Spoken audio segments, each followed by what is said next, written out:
something we all know about the angels that taught me what status me and you as a human being Allah gave us. When Allah asked the angels to do what? To prostrate for us, right? When do you prostrate to anybody?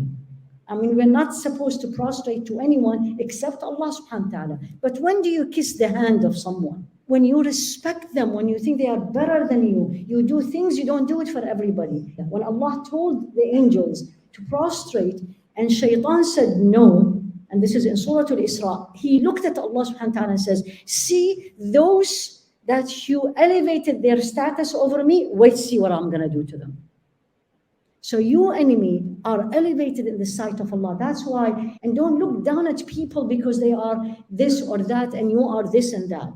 We are all human beings. And Allah subhanahu wa ta'ala elevated our status. Allah subhanahu wa ta'ala will boast about us in front of al-malaika. You know that? When is that? On the day of Arafah. When all of us, or those who are in Hajj, and Allah looks at the angels and says, look at my servants. They came, they are tired, they are dirty, they're full of dust, and they came to worship me. Bear witness, I have forgiven them all.